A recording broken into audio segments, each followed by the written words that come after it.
So, I wouldn't suggest voting for Biden, but I'll tell you who you should vote for because he's on the phone right now. Please welcome to the program, Robert F. Kennedy Jr. How are you today, sir? Very good. Is that Dave? This is me. It's Dave Landau. And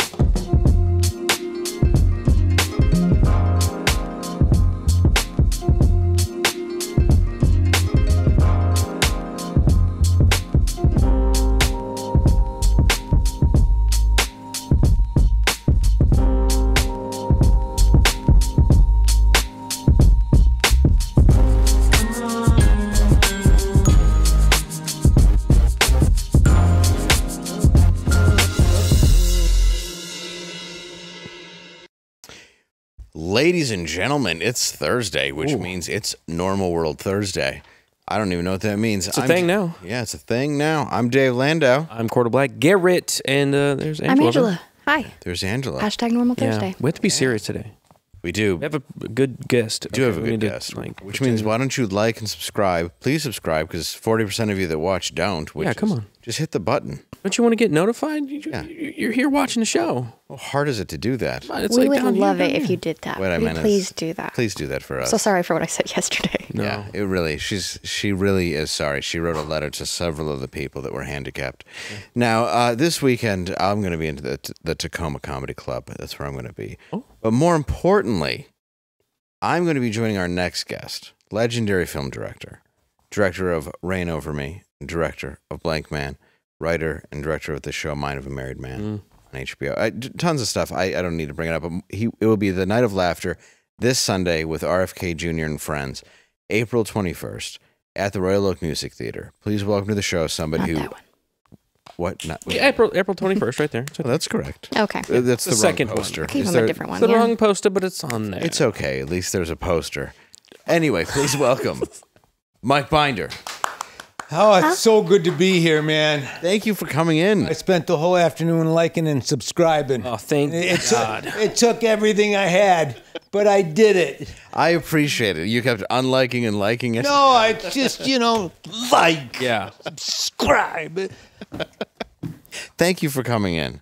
Thanks for having me. Seriously, Dave. I'm a big, big fan of yours. I love your stand-up. Dude, likewise. It really means a lot to me. And I'm really looking forward to Sunday night. We're going to be in Royal Oak. Royal Oak, at the Royal Oak Theater, which Yes. is It's like, going to be awesome. it's like going back to my youth. I used to play that theater with Dave Coulier and Howie Mandel and Paul Rodriguez. We would do Detroit comedy jams there. And, Yeah. and God, I did that theater a lot when I was a kid. And you started in Detroit. In Detroit, yeah. Is that where you did your first open mic, everything? Yes, are you kidding? Yeah. Everything. And up in Ann Arbor at the Blind Pig. Oh, that's right. That's still there. Yeah. If you Yeah, ever want to it's- be stuffed in there and watch Hank 3 do a set and then get violently ill, highly recommend that venue. Yeah, Oh, okay. that would make me want to like and subscribe. Yes. Yeah. What got you into directing movies? You were a comedian, and then what I made was that a jump? comedian, but I grew up just like I was a little Jewish kid, just enamored with Woody Allen and Mel Brooks, Of course, yes. and so the next thing, it was a different era. There were very few people that just stayed a comedian Mhm. and got great at it. You became a comedian so you could have a sitcom or make movies, and so Yeah, like the idea was you got on Carson, yeah. and then you ended up on something, and then you became huge. It was like Roseanne had 5 minutes, but then had a lifetime of Right. movies, and Right. not that she wasn't great. I just mean but that's what you wanted was that character scene, so you could then have a career. Was the path? Yeah, yeah, but even more like for me, I just thought, okay, well, I want to be a comedian because I want to make my own movies. Mm-hmm. That was my dream in life, was to make my own movies. Because I think if the world existed the way it did now, I'd say I just want to have my own show. Right. It would be different. I'd want to. I like the fact that so many comedians now just want to be great comedians. They want to stay with it their whole lives. Yeah. It's great because it's something that can never be perfected. Like no matter how many times you do it, you just keep trying. You keep trying to get better. Nobody can. It's so weird. It's so weird. You can only argue who's the best. You can only. It's something that you can constantly evolve at. And for me, like I was out of it for 28 years. I was, in the game because I was a director and an actor, and I directed guys' specials and stuff, but I didn't go on stage for a long time. And when I stopped, Jay Leno was like kind of like my older brother in comedy. I used to hang with him. And I was getting movies made and doing all these things. And I had a show on HBO. And don't quit your act. Don't quit your binder. Why are you not doing your act? Never let go of your act. And I thought, what a stupid thing to say.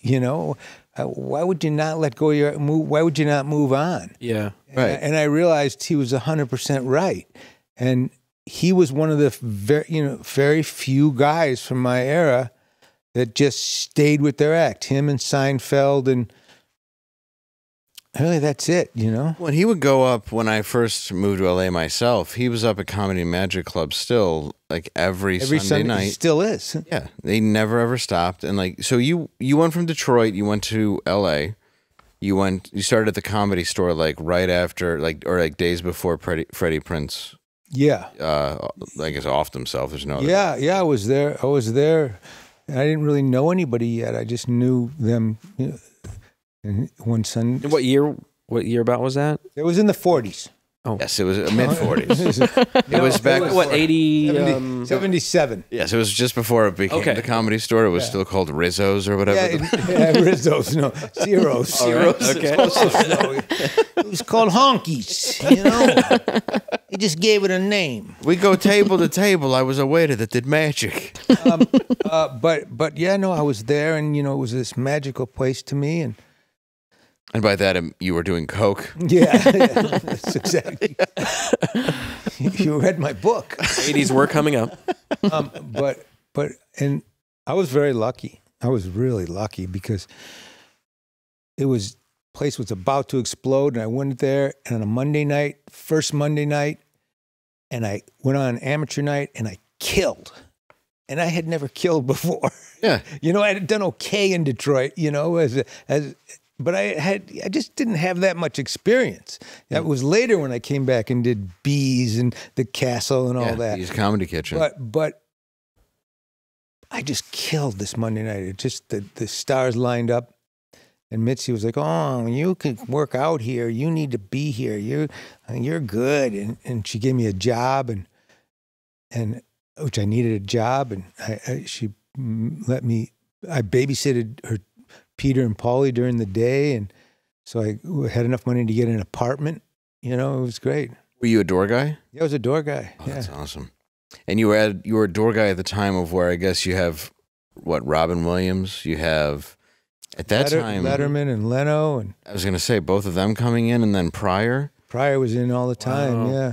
Who was the most electric person you saw on stage at that time? Honestly, like the one that was it Pryor? Pryor was. It was magical. Was he somebody? Robin too.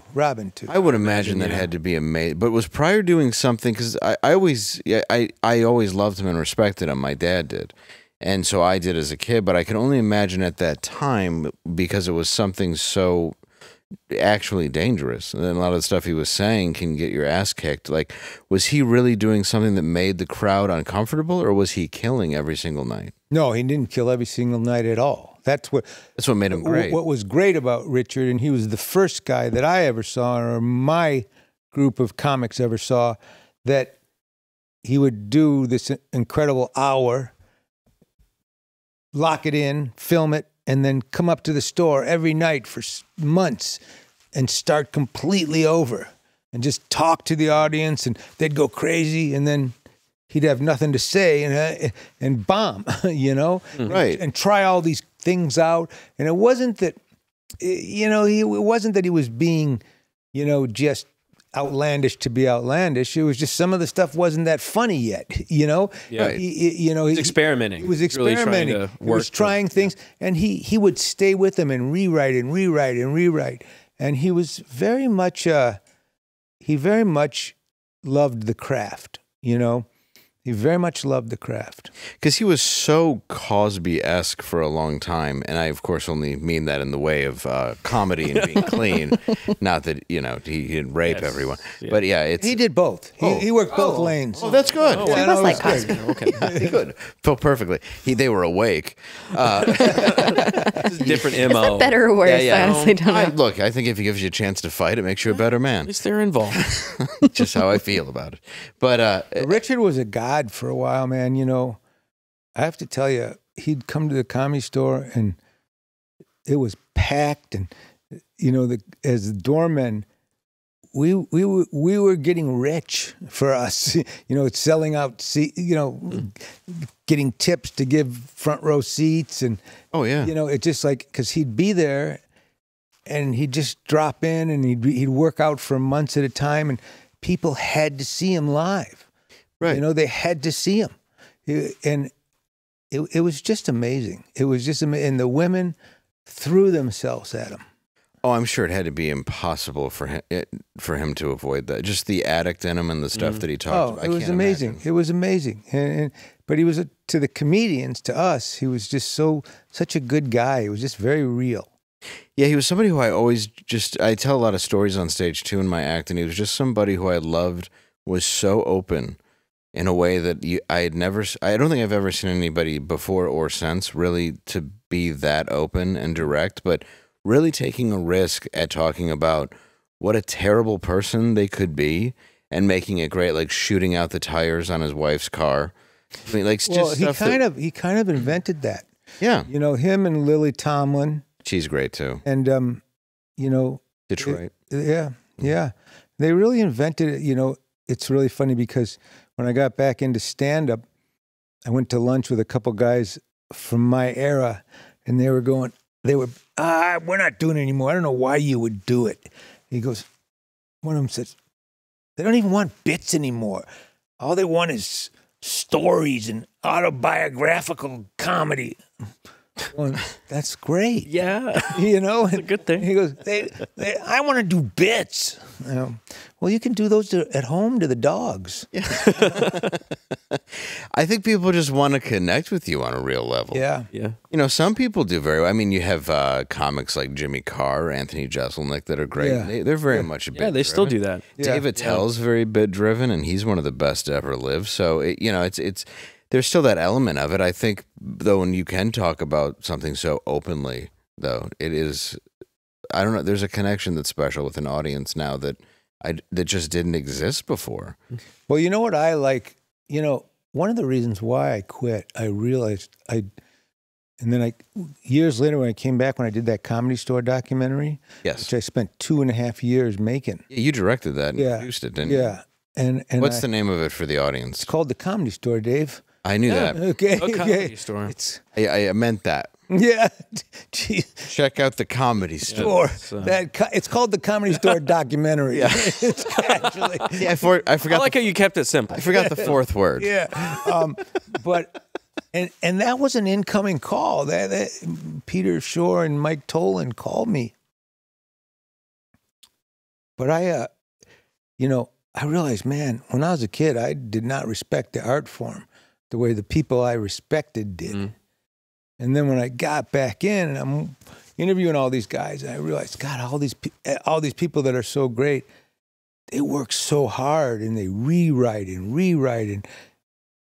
having been in the movies all those years and television and stuff, you have to respect the process. You have to stay with, you can't.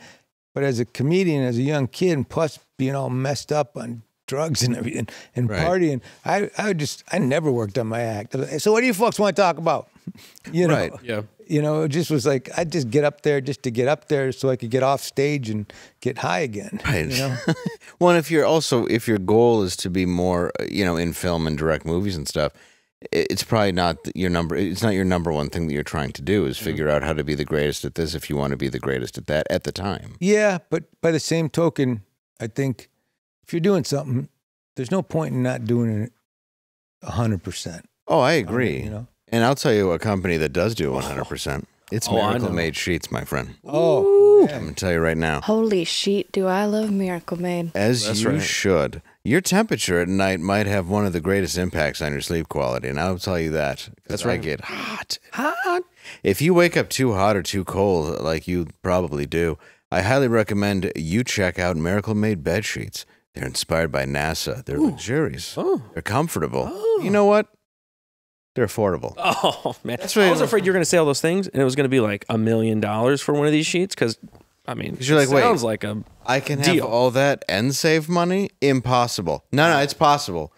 Go to trymiracle.com/normal. Use code NORMAL, and you will get not 1, not 2, but 3 free towels. That's right. And save 20%. That's 20. 20%. Go to trymiracle.com, normal, and see that? Look at that. Look how comfy she is. Super snug. Yeah, she's like, oh, this feels so good.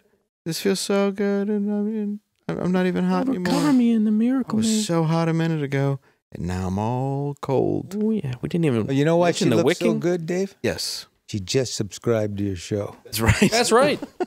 Oh, she's definitely subscribing and hitting like. It. She liked and subscribed. She liked and subscribed, and she's got that glow about her. Yeah. You know what else I heard? That she shared an episode with a friend. That's what happened. Yep. Oh, that's why she's so happy. It's true. That's Bringing why joy. she's smiling. She's like, I was enjoying this. And you know why? It was your episode, Mike. Yeah. Yep. This one right here. That's what it is. future. That's what it is. It's true.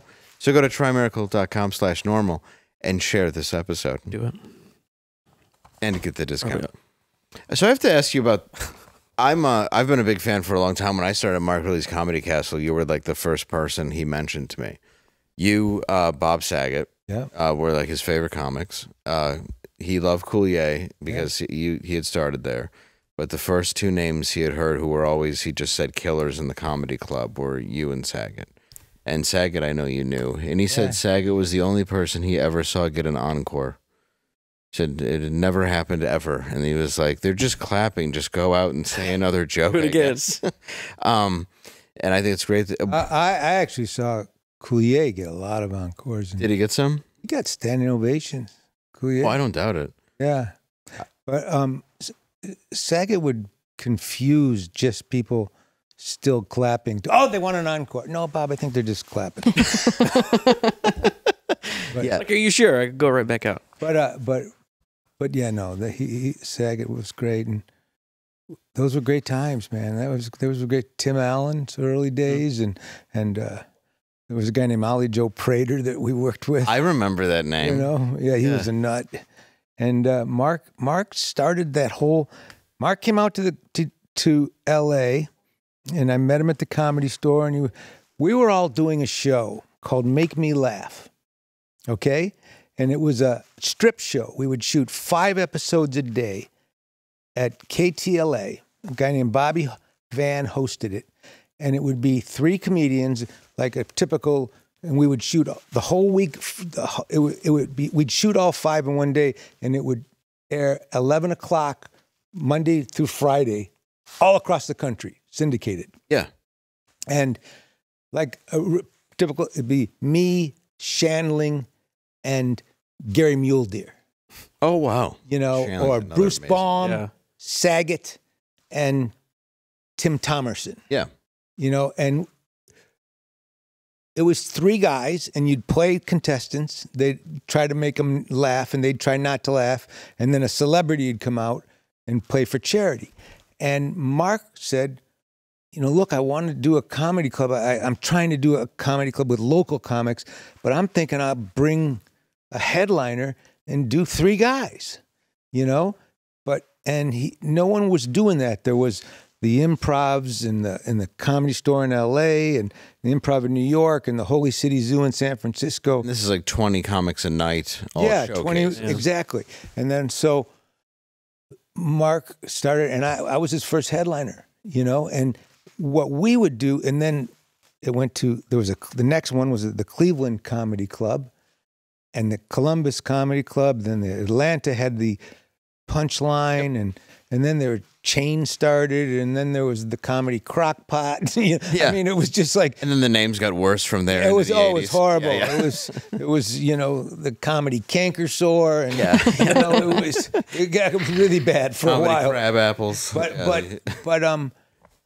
the thing was, for a while, we that make me laugh, guys, because you'd go on 5 nights a week. So if you'd hit a town, either the week that your show ran, or the week 2 weeks after, you know, you could pack these clubs. That's insane. Yeah, it was amazing. It was an incredible, and I was 19 years old. Which is that's right out of Detroit. Yeah, which is incredible, and that's at a time too where, yeah, you've reinvented sort of what stand-up is, and for everybody here who's probably been to a club now, that means what he's saying is when you go in and you see the feature act, who's the middle, you know, the host, and then the headliner, that did not exist. It was all just showcases. It was all just 10, 20 people on stage, and then That's so many. This is essentially what started the whole, hey, this is a 90-minute show, or whatever it was, and this is exactly how it should be stacked. Or even more, for me, Dave, like growing up in Detroit, there were no places to see comedy unless I went to Pine Knob and saw a comedian open, or Masonic Temple, or, you know what I'm saying? A big name act. There was no, there were a few places like music acts, and every now and then a young comedian like Steve Martin would come through town and do a one night at some of these folk music houses. Right, okay. Yeah, he talked about that in Born Standing Up, doing a lot of very, coffee houses and a lot of that stuff. Right, and there was one in Berkeley called, I forget what it was called, but there just wasn't comedy clubs around the country. It wasn't a thing to go out. And I will tell you, the reason I think that it's so big now is because the studios have abdicated a night of comedy. During that time, and even up until not long ago, till the woke wave, drowned everybody, the studios would put out sometimes 3 comedies a weekend. So people would go out and watch a great comedy at the movie theater. And when you stopped, when you can't do that, it became just so comfortable to go to a club or a theater and watch a comedian.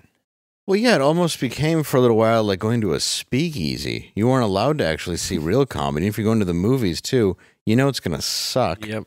Because most of the ones that have come out in the last few years, let's be honest, not great. I'm not saying there aren't exceptions, but everybody's... there are no exceptions. Yeah, thank you. Comedy, there's no comedies anymore. No, when was the last time there was a good comedy in the theater? No, they don't even make them. They don't exist. And my point was, when they were making comedies, they were R-rated, or they were just goofy, stupid comedy. Yes. I feel like people are scared to make comedies now. Well, that's exactly what it is. The corporations don't want to get sued, or they don't want to, offend a bunch of people or start a big, Well, they don't want a bunch of trans Jews in their parking lot protesting. People that used to be Christians a week ago, now they're Jews. I drive a trans Jew. You drive a trans Jew? Yes. I heard those are great trucks. Versatile. Wonderful. Yeah. They don't work on Friday nights. No, they do not. No. It's the Sabbath. They're very nice, though. I love David, like, kind of subtly explaining my jokes every now and then. For you truckers out there, he just made a Jew joke. In case you want to know. Sabbath is Friday night when the Jews don't work. And they're like, I see. Is that what? Oh, that's why I like. Why I like Fridays. Yeah. So, I didn't know that. There's less Jews on the highway. Is that what it is? That explains why it's less complaining at the restaurant. I burned down my own house. That's what it is. So when you made Blank Man, this is a question I always had. Was that supposed to be Handyman, and then they kind of... That's exactly what it is. I wanted to ask... How did that go down? I loved Handyman. I did too, boy. But he didn't have the rights to that. Okay. And, I had made this movie called Indian Summer. Well, first of all... Kevin Pollak. And I watched it with my dad when I was a kid. Yeah, I love that movie. Yeah, thank you. It was set at my old summer camp. Was it really? Yeah, a bunch of kids from Detroit used to go up there and canoe tripping camp, and it was just fun. But I had this movie out. It was a Disney Touchstone film, and I knew Damon from the clubs when we were starting. So good. I knew him and his brother, and he's just a great guy. And that movie did well. it opened really well. I saw it in the Summer. theater the day it came out. No, I'm talking about Indian Summer. Oh yeah, okay. Yeah, and that Blank Man bombed. I know Blank Man bombed, but I Good saw movie it. though. But no, it had a great life afterwards. But so anyway, I come out of the theater the night, it opened. You go see. I want to see it with a full house, and Damon's there. And he goes, "Hey man, I just came out at Indian Summer." I'm thinking, "What are you doing at Indian Summer?" He goes, "I came to see you, to see your movie, man. I really loved it. I wanted to ask you if you would direct my movie, And it's like a Batman spoof and da-da-da. And I was like, yes. I love that's how he puts it. Batman It's spoof. like Batman, but I'm, Downsy. Yeah. Yeah. Well, it was a spoof. It was a spoof. They're like the kings of spoofs at that They are time. the best. And I just said yes because I wanted to work with him. Of course. Because my best friend growing up, one of them who I went to that camp with and who's in Indian Summer is Sam Raimi. Right. Oh, I love. I'm sorry, what? I'm sorry, his Evil Dead shirt. Yeah, that's my buddy. He's Oh my to God. this day. We grew up together and we went to camp together. I'm such a huge fan of he's Sam in, Raimi. He's in that movie Indian Summer. He played a guy we knew growing up. So cool. Yeah. And Both of you guys are just phenomenal, and I'm sorry, I just got hard. Go on. For real, me too. but anyway, I'm awake. so anyway, So did she. Sam had just done this really cool flattered. movie called The Dark Knight. No, wait, not The Dark Knight. Oh, you Man. mean Army of Darkness? No. Dark Man. No, with Liam Dark Neeson. Man. Dark Man. Why am I not listening to you? You know. It was Dark Man. Which I love. Which is an awesome I loved movie. it too. Loved it. And we were comic book freaks. Yeah. We were comic book freaks. That's why in Indian Summer they paint on the walls all the Spider-Man and everything. Yeah. So I said, I want to do it. And my agent and my manager and everyone, no, you're not doing that. You're not doing a Damon Wayans movie and that you're directing. And So you fired him, right? I Got rid of him. I basically did, but I was like, they said, if this movie bombs, you're not going to work for a long time. And I didn't understand that. I had come out of stand-up comedy. I had made my own little movies, Crossing the Bridge, which is about guys growing up in Going over to Detroit. Canada. Yeah. I love that movie. And made a little... And lived it. Yeah. It was a very autographic, and Indian Summer was an biographical movie. And I saw this as just helping a friend produce his album. Yeah. That's what I thought it was. I was just, but this was a big studio movie, and they said when it bombs, if it bombs, you'll take the heat, you'll go to jail, and Damon will go on, because Damon was a big movie star at the time. Yeah, he was doing. He was looking at, that was the last Mo Boy Money. Scout days. Mo- Mo Money. yeah. Yep. And then also, but I mean, you're coming off of a hot thing. He was still on In Living Color, which was huge. It didn't work that way. I had one hot kind of, feature. Personal movie. Right. I didn't have a big studio movie, and this thing was a really expensive movie for that kind of thing. Right. And it came out. It tested through the roof. They thought they had a big hit, and it bombed. It bombed. Why do you think that was? Because it did have Who a wants to second see life. black people? Come on, let's not kid each other. Damon Wayans, though. No one's ever been Even entertained by them. Even Damon Wayans said, "I don't like black people. Why should I go to this?" But it had such a second life, on the home movie market. It was a great movie. Yeah. It was a great fun, and I won't stay on this too long. But it was so many people tried to talk me out of making that movie. Glad they didn't. I know. So many people tried to tell me, said, "You're going to be like Barry Levinson. You're going to be this and that." Damon Wayne, and I said, they all called me and said, "He's so hard to work with. People don't like working with him.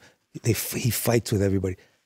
And Damon and I, we did not have one coarse word for a year.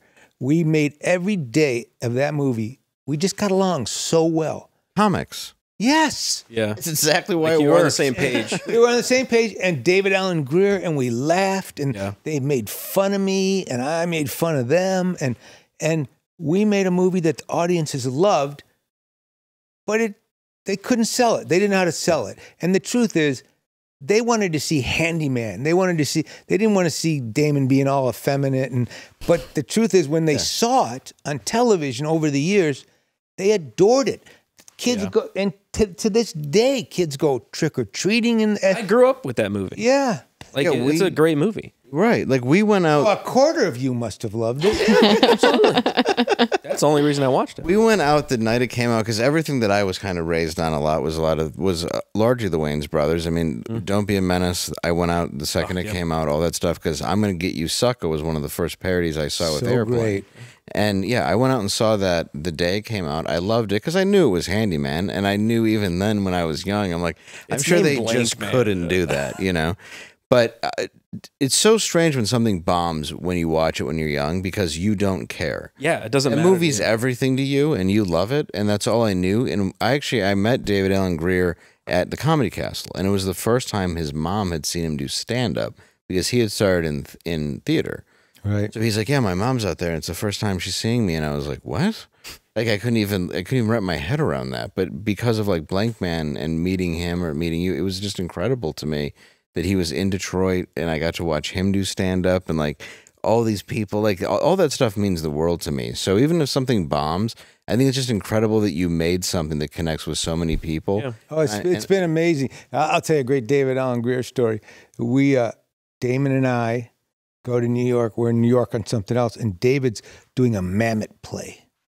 So he's saying fuck as much as possible. I love Mammoth. Mammoth's awesome. Yeah, it's an amazing play. And I'm blank on the name. It's called Race.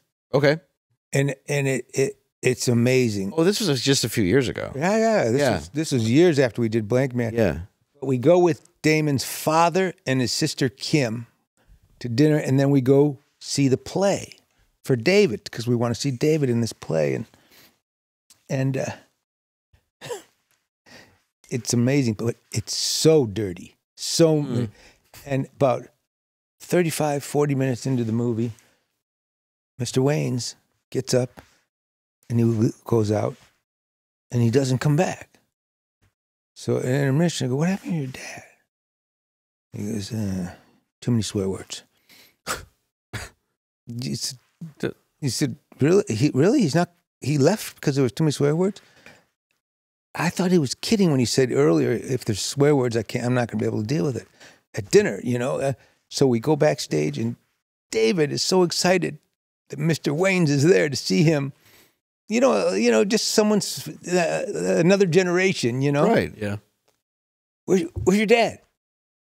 He walked out. He walked out. You know, it's like it took all the wind out of his sails. And then David Mamet comes in. He goes, what? Damon's father walked out. He walked out. Why did he walk out? Didn't like it.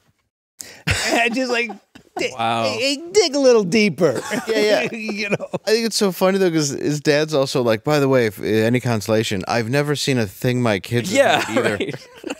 Like, they've made the dirtiest films.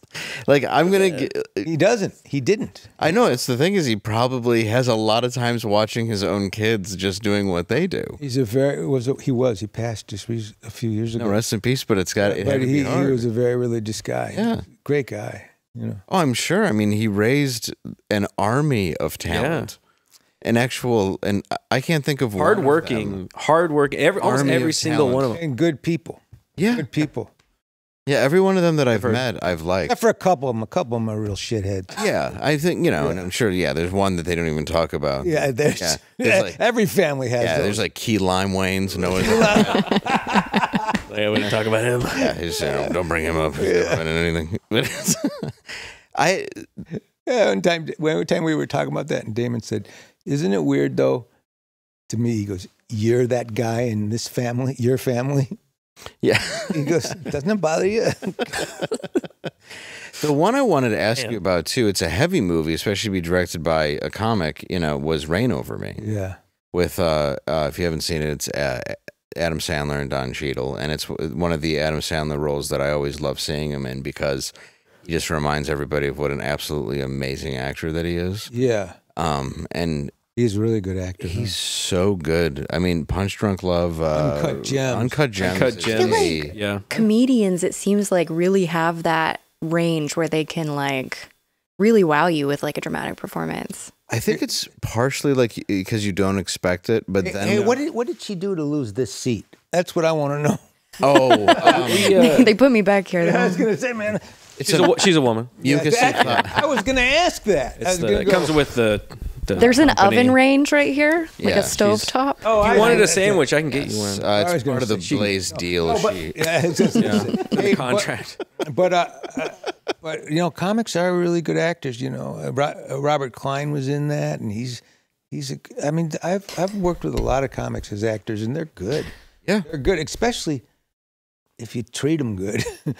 Well, they seem to not have a lot of the, and I know Robin Williams was Juilliard, but they seem to not have a lot of that, like, I'm always in character. I'm always, you know, they don't take it as seriously as everyone else, but they also have that insecurity of a comic where they don't want to fail. Yeah. So they seem to put it all of them into it. There's also, like, from the comedy's hard. audience, there's a lot of expectations that, oh, you're just the funny guy. You're the funny guy that can tell jokes and make me laugh. That's all you can do. Yeah. And to see so many comedians come out and do serious roles and kill it is, you know, it's just like a testament to they're talented in one spot and they can be talented in Just a the lot depth. of others. Yeah. Well, Uncut Gems is the most anxiety-filled, Isn't it? panic-inducing film. I love it. I do too. It's a roller coaster. It feels though. like It's you're like gambling while you're It watching does. Yeah, like I have Just to running say- on a treadmill this whole time. I have to say, it's funny you brought this up. yeah, Because the Biden presidency reminds me of Uncut Gems. I agree. It's like every time you think he's not going to go further out in the ice, He totally he does. every time. Every time you think, okay, he won't do it this time. Well, did you see what he just did? No, Okay. What did he This is gonna be just fun. do? I have to find it's fantastic. This is great that you brought that up because I do have to share. Okay. He Last said page. he suggested that you know, his uncle was at war where he couldn't quite I remember. saw that. Isn't that great? Yeah. He said that they never found his uncle whose plane went down, who was a pilot. Turns out he wasn't a pilot. He said he was a pilot in the Air Force before the Air Force, which also makes no sense. It's unbelievable. And they never found him because he crashed in New Guinea and a bunch of cannibals ate him, which there's no proof of. So I love this. Isn't that a Rockefeller This is a guy- story? This is a guy who will just make up his life Just make stuff up. as it goes on, and he thinks no one forgets. You know, every time in Scranton, my family and I would go over to the Jews' house and have bagels, and we'd go to the blacks to have pizzas, and then every now and then the cannibals would come over and they'd put us in a big bowl of boiling water. And it's just like, wait a minute, how many lives did you have? There's only. And it all started too with Cracker Jack. Corn pop. A corn pop. We actually have the video too, if you guys would God, like to see it. please. Yeah. You have to. I love it. I love it just for the audience. They have to see this. Please. Outstanding. They called him Uncle Bozy. He was shot down. He was in the Army Air Corps before there was an Air Force. He flew single-engine planes, reconnaissance flights over New Guinea. He had volunteered because someone couldn't make it. He got shot down in an area where there were a lot of cannibals in New Guinea at the time. They never recovered his body, but the government went back when I went down there and they checked and found some parts of the plane and the like. So, I wouldn't suggest voting for Biden, but I'll tell you who you should vote for because he's on the phone right now. Please welcome to the program, Robert F. Kennedy Jr. How are you today, sir? Very good. Is that Dave? This is me. It's Dave Landau, and of course, you're on with your buddy Mike Binder. Yeah. Hello. Oh, hey, guys. Oh, And of course, we have Quarter Black Garrett, how are you doing? he's a quarter black, and of That's course, true. we have Angela. And I just want to say, sir, I'm a very big fan, and I'm really looking forward to working with you Sunday night in Royal Oak at the Royal Oak Music Theater. Yeah, that's in Detroit. And Dave, I hear you're going to do the other show that we have in Nashville. Yeah, I'm going to be at the Ryman Theater with you, which I'm looking forward to as well. and Dave is also really good friends with Jim Brewer, who's on the show in Nashville, and a bunch of the other comics, Rob Schneider, and Bobby, you don't know, but Dave is really one of my favorite comedians right now. I just love what he's doing, and Thank you. And he's also Yeah, Dave, I'm really looking forward to hearing you and to meeting you in person, and I'm really grateful for you doing this. I think. Go on. I'm sorry, sir. No, go ahead. I've just never talked to a Kennedy. This is a first for me. I have to be honest. I recovering addict, went to high school for 5 years. It's the first time I've been this close to somebody like this. Not really allowed near presidential candidates. Yeah. As a rule. So I'm glad you're talking to me and not one of my siblings, because they're all in Pennsylvania today endorsing President Biden. I wasn't going to bring that up, but boy, that sucks, right? I don't know how else to word that. I was like, what the hell is this? How's Thanksgiving? Yeah, well, I don't know what next Thanksgiving's going to look like.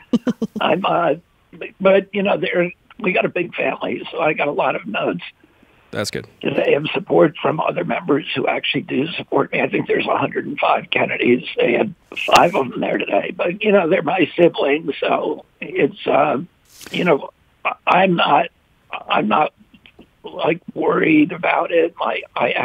My family differs with me on a lot of issues. Like every family in America has differences, and, I have 5 members of my family who are working for the Biden administration, and I've known President Biden for 40 years. A lot of my family members have very close relationships with him. He has a bust of my father behind him in the Oval Office, and so I understand there and being dismayed at my decision to run. Mike knows this. We come from a family that we were schooled to argue with each other, to debate each other. My father orchestrated and presided over debates among the kids, just like his father did, Joseph Kennedy, with his 9 children. And we were taught to debate energetically and passionately, but not to hate each other. And I feel like it's a good.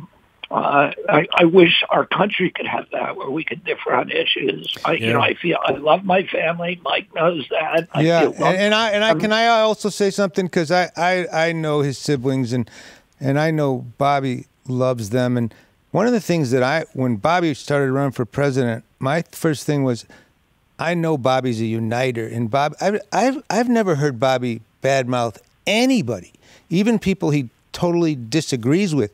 He's not a badmouther.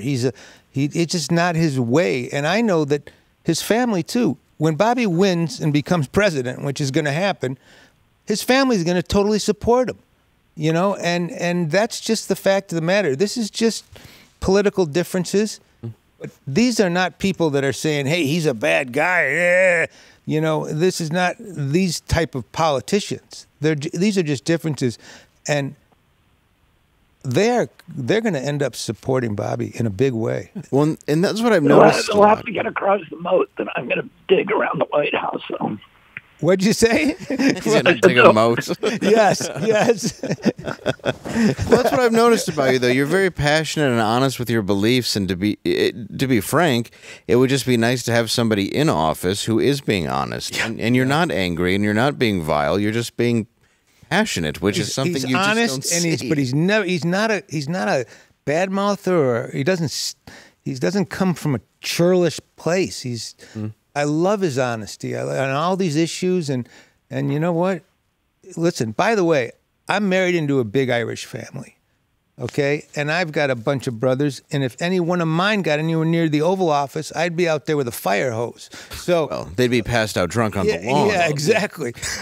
but I look at. That's how my family is too, Irish Italian. I am so excited about Bobby being the president. I just think it's relieving to see somebody talk honestly and openly, and I really, really, well, you have my vote, that's for sure. Well, thanks, Dave. It's when I've seen this big change in the trust in our government. when I was a kid, 80% of Americans, when my uncle was president, said that they trusted the United States of America and did not believe the government would ever lie to us. And actually, the first time that the government really got caught lying to the American public in a big way was right before it was in 1959, right before my uncle's election, when Gary Francis Powers, who was a U-2 pilot, got shot down over Russia, and the U-2s flew so high that they were cannibals. invisible. No, I'm sorry. I had to. Can you guys hear me? Yes, I'm sorry. Yep. Yeah, and he was supposed to commit suicide. He had a cyanide shot on him, and they were instructed it was a CIA program, the U-2 program, that was photographing. It was spying on Russia. Nobody knew about it. It was top secret, and he was supposed to kill himself. So Alan Dulles, who was the head of the CIA, went to Eisenhower when the Russians said, hey, we just shot down your U-2 plane and you were spying on us.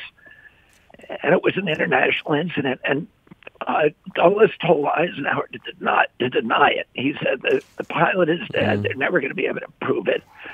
So Eisenhower went out and denied it. He said there was no such program. And then the Russians had held Gary Francis Powers back, and they produced him. And the whole cat was out of the bag.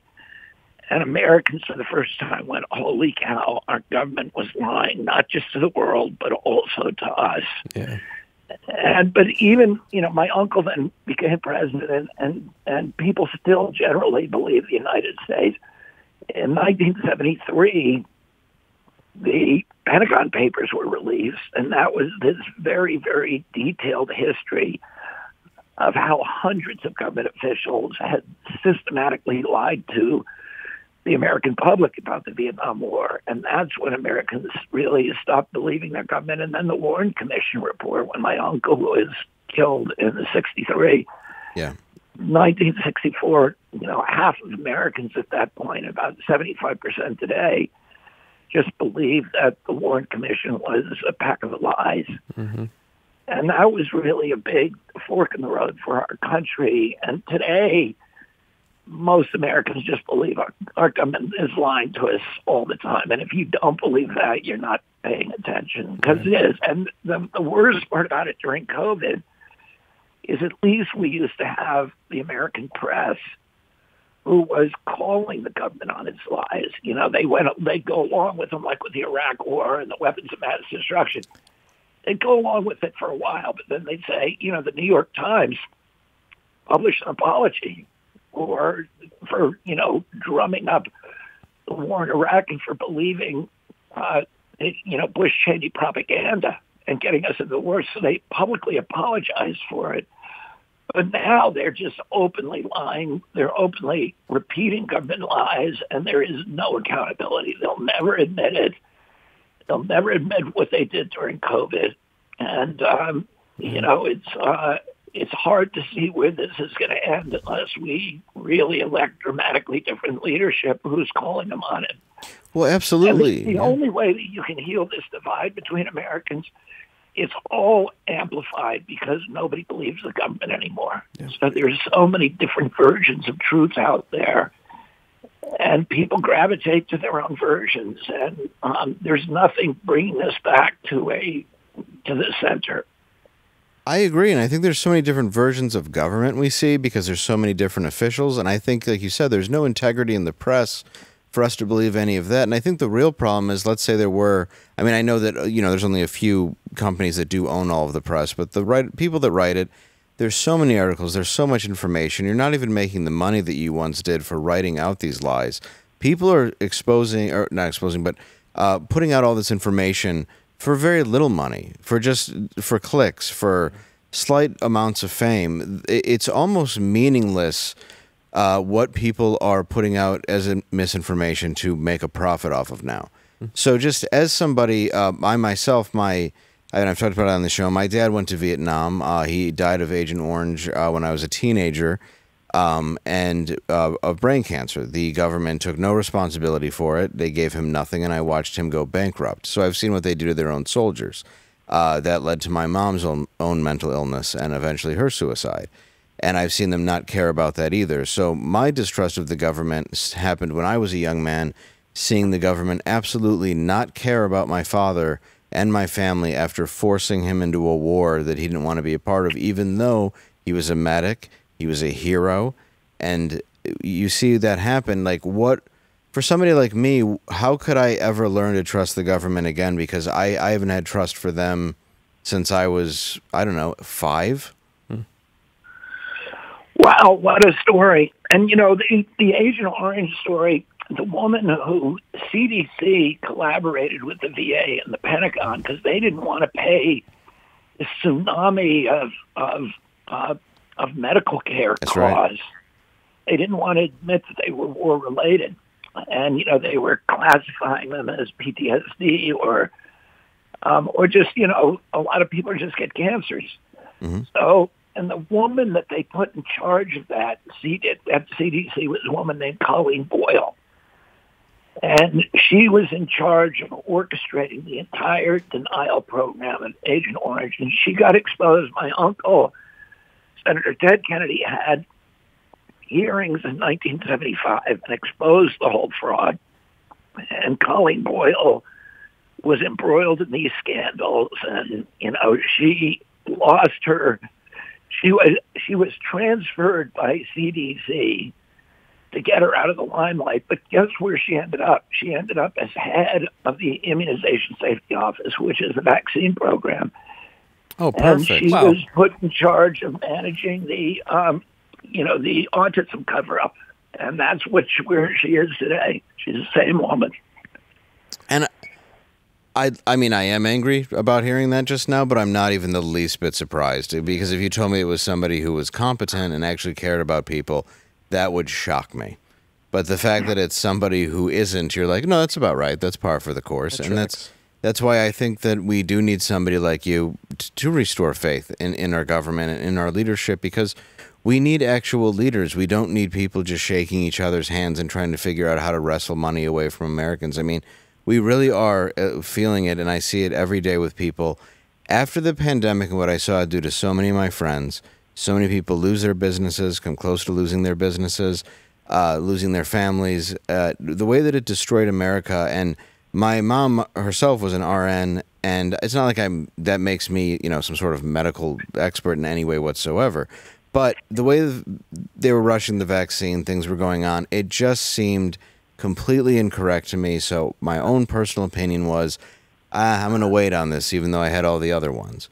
And the amount of friends I lost, the arguments I had, but like I just said, of what had happened to me and what I went through in my life, I had my own, what I felt very vindicated personal opinions to be skeptical of what they were doing. And now when you tell me to stay at home for 24 hours because I have something that shut down an economy for 2 years, I feel that, I don't know, I was right. Yep. Well, Dave, it's really good to hear you, and I can't wait to meet you when I'm in Detroit. I got to go make a speech right now. I'm in Palos Verdes, and Mike, thanks for doing this.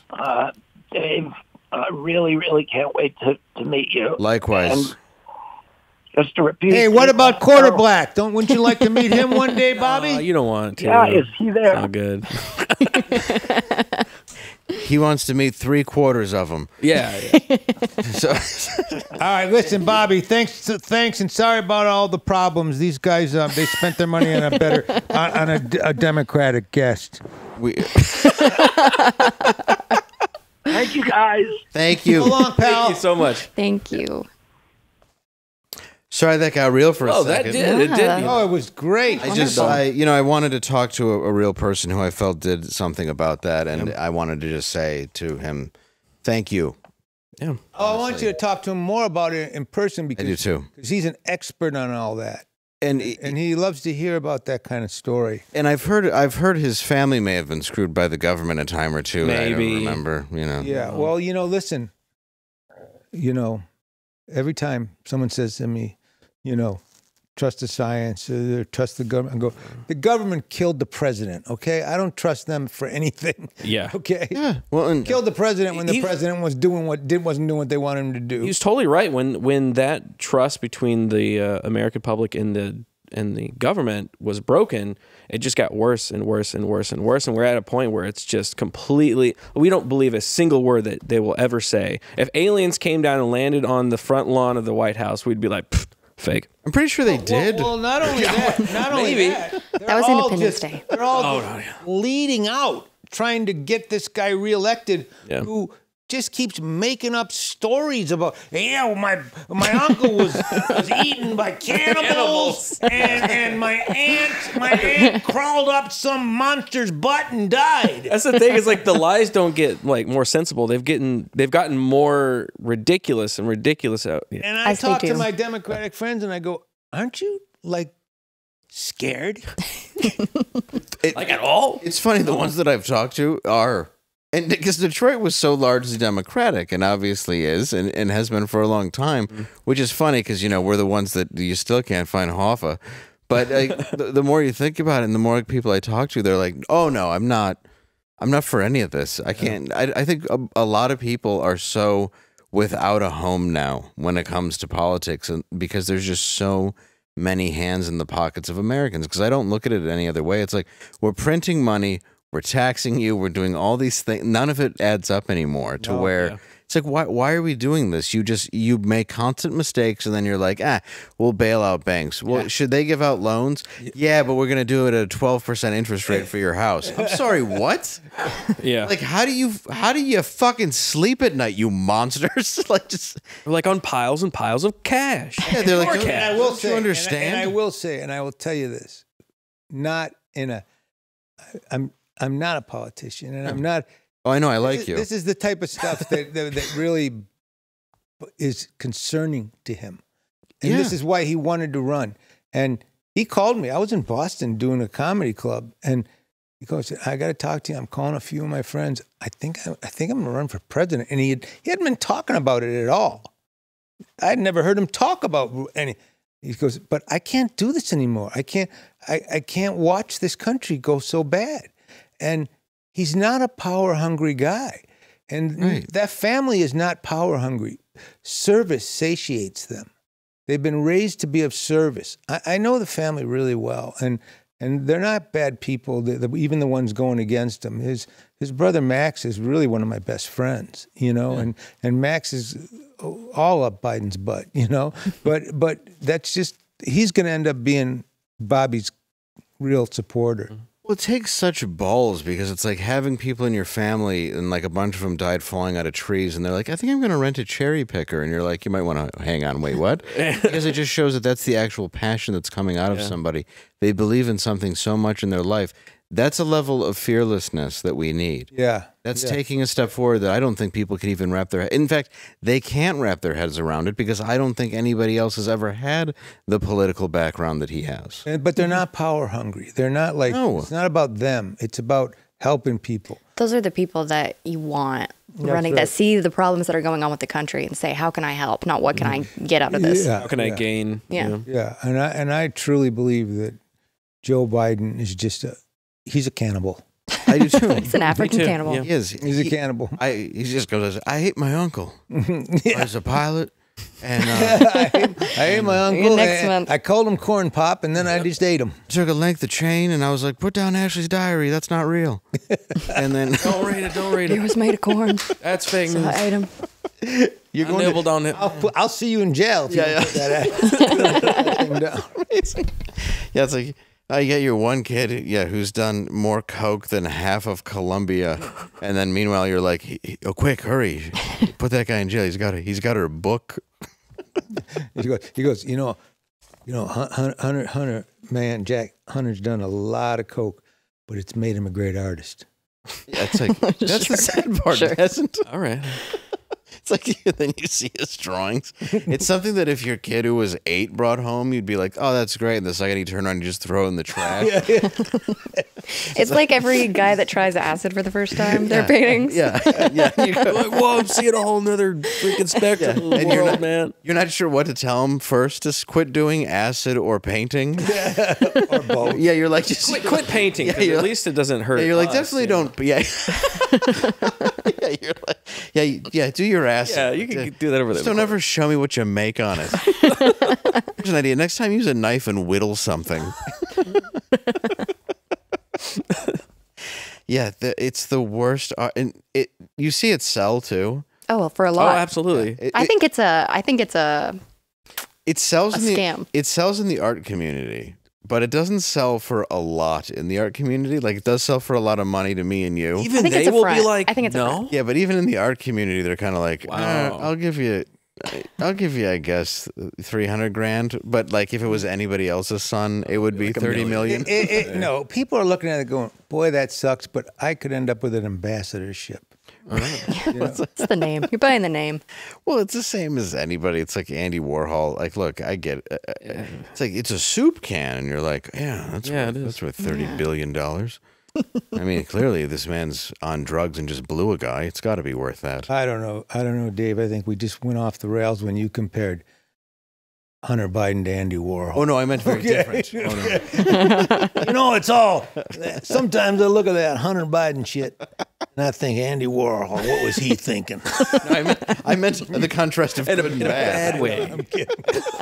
What the hell was that Andy Warhol's shit all about? Maybe Picasso was just some famous dude's crackhead son. That's what it was. That's what it was. And this Monet, what is that? It's just a bunch of flowers and stuff. Who can't do that? Yeah, Mona Lisa. It's like, yeah, why isn't she smiling? It's like because of the crackhead who's banging his niece is painting the picture. Yeah, that's exactly what it was. It's like, smile. She's like, I can't after what he did to me. Well, this Everyone got knows dark. that art is just supposed to be pictures of ships and horses. Yep. Oh, it's always like art's in the eye of the beholder, but whatever Hunter made, it's like you're just high. Stop it. It's not art. Hey, boy, can I just say something Yes, please. about the Biden kids? Have you ever seen kids that wanted to get caught so bad in their lives? It's such a cry for help for their dad. It's just like everyone in that family just wants to they're throwing flags out the window. You know, we're all crooked and getting raped. Quick, call somebody. all of us. He's recording it on laptops And leaving them. Leaving them. He's going to like Geek Squad and being like, "Hi, I'm not Hunter Biden. Please don't look at what's on this and tell Daddy I need a hug." Fix that. She's Don't look at it. writing her darkest secrets in a diary and leaving it at the 7-Eleven. Yeah. They're just They're just like leaving breadcrumbs. Like, guys, come Please. they're just Please, somebody follow these. he's leaving. Hunter is leaving coke in such open places that they're able to do a news story about how it was out at the White House. They're like, oh, we can't figure out who it is. Yeah, we don't know who it belongs to. We have the best called the detectives White House. available. I'm telling you, those are kids that hate him. Yes. They just want him. They want Trump elected so bad. I guarantee you Hunter just stood in front of his house for the first 10 years of life holding a baseball glove and waiting. Fishing pole. That's so sad. Yeah. That's all it was. Standing out in that racial angle. We do have to jump out. I got to catch an early flight to Tacoma. Oh, Obviously, if you're not going to be there, I'm going to be at the Tacoma Comedy Club. But then I'm going to be catching a flight to where are we going to be? You're going to be at the Royal Oak Theater in That's right. Detroit. Outside of Detroit, Hey, that's the right poster. That's right. right, with who we got? We got Rob Schneider and we got Dave Landau. You got my girl Heather J, who I love. Heather J's fantastic. Isn't she Trey great? Roberts, yeah. He's great. Trey Robinson and Erica Rhodes. Erica Rhodes is The fantastic. Beatles are going to be there. Beatles. We're gonna have a guy who impersonates Ringo really well. Yeah. It's gonna be That's a pretty good good. get. Yeah. It's really The gonna like be, button's it's gonna be a be really there good that you show. can hit. It's going to be a really good show, and also we're going to be at the Ryman Auditorium, That's right. in in May. Nashville, May 15th. There you go. So go out to that show as well. And to the guy online who said that I'd never play the Ryman again, who was all twatty. May 15th, buddy. Yeah. See you there. Good night. Did someone really say that? Yeah.